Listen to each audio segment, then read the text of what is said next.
Unit number 14 comparative common size और trend statement. सबसे पहले हम बात करते हैं कि कंपैरेटिव स्टेटमेंट क्या है।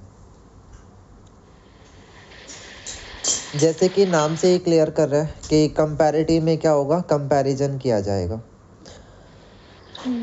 A common approach to study the changes in the financial performance of a firm.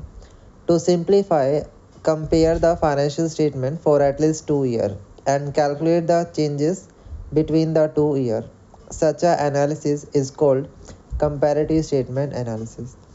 कि जो कंपैरेटिव स्टेटमेंट का एनालिसिस होगा, इसमें 2 या 2 से ज़्यादा ईयर का कंपैरिजन करा जाता है कि उनके अंदर कितना चेंजेस हो रहा है, कितना % उनमें बदलाव आया है। इसे हम क्या बोलेंगे, कंपैरेटिव स्टेटमेंट एनालिसिस बोलेंगे।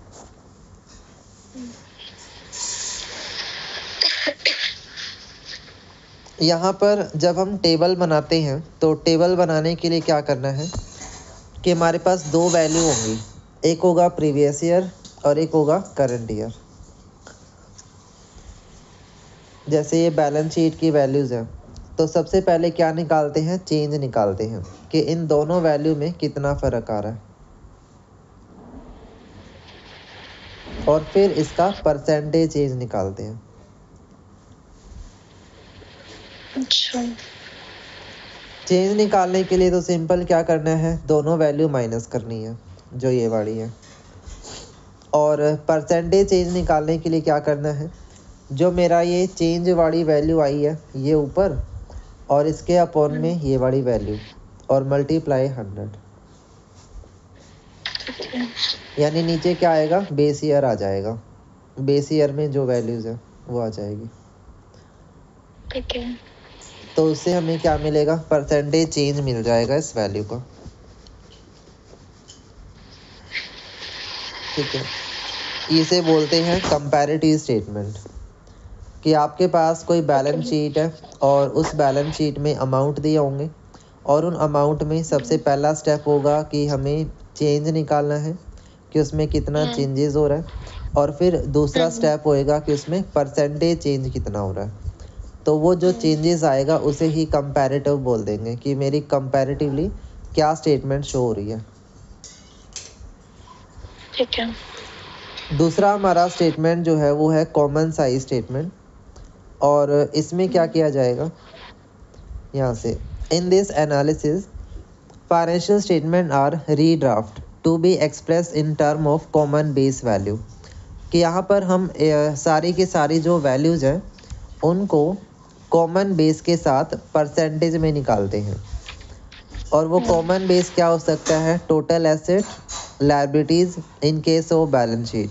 अगर बैलेंस शीट का केस है तो उसमें बेस वैल्यू या तो टोटल एसेट होगा या टोटल लायबिलिटी होगा, और अगर इनकम स्टेटमेंट है तो उसके अंदर नेट सेल होता है, यानी मेरी नेट सेल कितनी है उसे हम देखेंगे। Therefore such a statement are called common size statement, और इन स्टेटमेंट को हम क्या बोलते हैं, कॉमन साइज स्टेटमेंट बोलते हैं। ठीक है। तो इसमें कुछ नहीं है कि यहाँ पर हमारे पास 2 वैल्यू होंगी, प्रीवियस ईयर और करंट ईयर। तो पहले प्रीवियस ईयर का परसेंटेज निकाला और फिर करंट ईयर का निकाला है। जैसे यहाँ लायबिलिटीज़ हैं तो इक्विटी का निकालना है, तो 356 ऊपर, और अपॉन में ये जो वैल्यू है टोटल लायबिलिटीज़ कितनी है, ठीक है। ये रही टोटल लायबिलिटी नीचे, और मल्टीप्लाई 100, तो इसकी फर्स्ट वैल्यू आ जाएगी। ऐसे बेस में क्या आएगा, टोटल लायबिलिटीज़, और ऐसे ही जब इनका एसेट्स का निकालेंगे तो यहाँ पर बेस वैल्यू में टोटल एसेट क्या आ जाएगा कि टोटल एसेट है जो वो नीचे, और मल्टीप्लाई बाय 100। ठीक है। इस तरीके से होगा।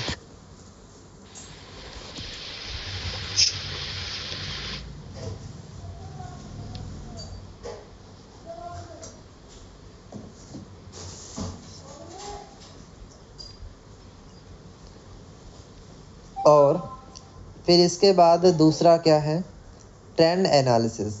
ट्रेंड एनालिसिस में कुछ नहीं करना होता कि मेरे पास जो वैल्यूज़ हैं उनका ही एनालिसिस करना होता है। जैसे 2016 का डाटा है, 17 का है, 18 का है, 19 का और 20 का। तो हर ईयर का डाटा दिया है, तो हम यहाँ पर वैल्यूज़ देख रहे हैं कि वैल्यू बढ़ रही है घट रही है। जैसे सेल है, तो सेल की वैल्यू का इंक्रीजिंग ट्रेंड है। EBIT जो है वो कम हो रहा है, या कम हुआ फिर बढ़ा, फिर ऐसे। ये क्या है? ट्रेंड। जो डाटा दिया है उसी को देखना, उसको समझना।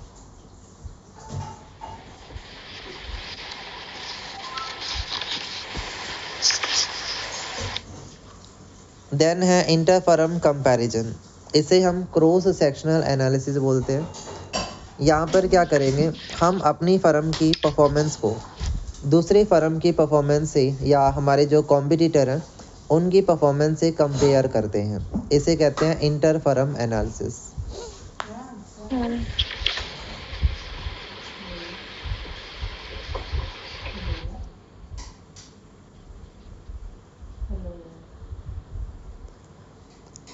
The financial ratios are compared with the firm that are similar in term of sale, size and market share। मतलब इन सब चीज़ों के बेस पर जो कोई ना कोई सिमिलैरिटी रख रही है, तो वहाँ पर हम इसको देखेंगे।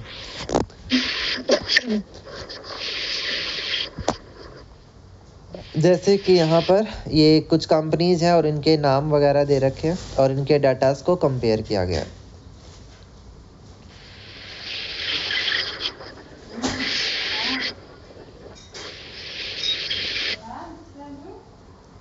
नेक्स्ट है ड्यू पॉइंट एनालिसिस।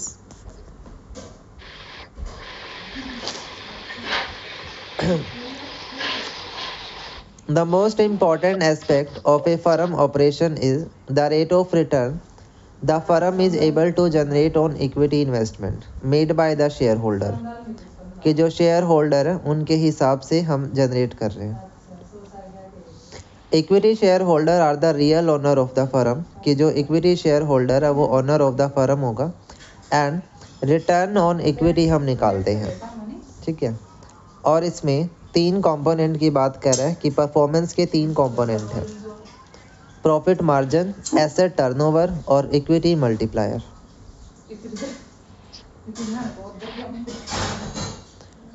और ROE का फॉर्मूला क्या है? प्रॉफिट आफ्टर टैक्स अपॉन में इक्विटी। प्रॉफिट आफ्टर टैक्स कितना है और इक्विटी कितनी है वो हम आ जाएगी। अब ROE के अंदर इन्होंने 3 वैल्यू को बताया कि इन तीनों के प्रोडक्ट करते हैं net profit margin, asset turnover और इक्विटी मल्टीप्लायर। निकालने के लिए भी फॉर्मूले बता रखे हैं कि नेट प्रॉफिट मार्जिन क्या होगा? Profit after tax upon net cell. Asset turnover क्या होगा? Net cell upon total asset. और इक्विटी मल्टीप्लायर क्या होगा? Total asset upon equity. इनके प्रोडक्ट से जो वैल्यू आएगी वो क्या है? ROE है, रिटर्न ऑन इक्विटी है।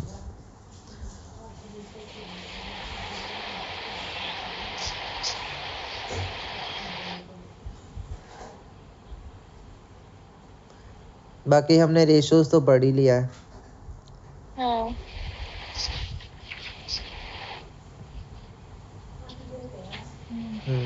इतना ही इसमें है। से थ्योरी आती है, प्रैक्टिकल आता है? प्रैक्टिकली पूछेगा अगर पूछना है तो। इसमें से थियरी तो है नहीं। तो वो जो कंपैरिजन वाले हैं, कंपैरेटिव या कॉमन साइज। जो टेबल ऐसे आ रही है वैसा कुछ आएगा? हाँ, भी जैसे कोई डाटा दिया होगा और उसमें इस तरह से ही पूछेगा, फिर वो कंपैरेटिव बनाओ या कॉमन साइज।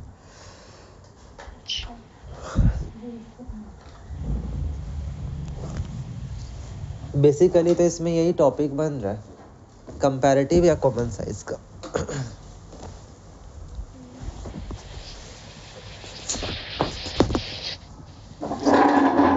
फिर ये कह रहा है जो फाइनेंशियल रेशियो है इसकी एप्लीकेशन क्या है। सबसे पहला है assessing the performance of the firm.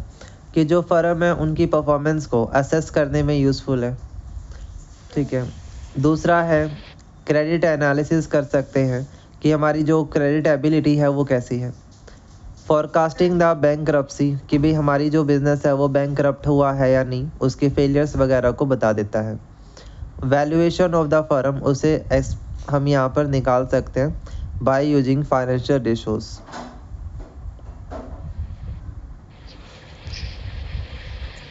ठीक है। फाइनेंशियल रेशो जो है वो कैलकुलेट करने के लिए हम स्टेटमेंट बनाते हैं, बैलेंस शीट, इनकम स्टेटमेंट और कैश फ्लो स्टेटमेंट, उसके बेस पर कैलकुलेट करते हैं। तो यहाँ पर जो वैल्यू आएंगी वो हिस्टोरिकल नेचर की होंगी। And they are no two company are exactly similar in the asset profile, कि जो दो कंपनी हैं वो एसेट प्रोफाइल के अकॉर्डिंगली सिमिलर नहीं होंगी। तो उनके कैपिटल स्ट्रक्चर को और टेक्नोलॉजी को हम इवेलुएट कर सकते हैं। इसके अलावा टर्म वेरिएशन है, उनको हम देख सकते हैं। ठीक है, बस ये सब चीज़ें हैं इसमें, और इंडस्ट्रीज की वैल्यूज को कंपेयर कर सकते हैं। ठीक है, तो ये है इसमें।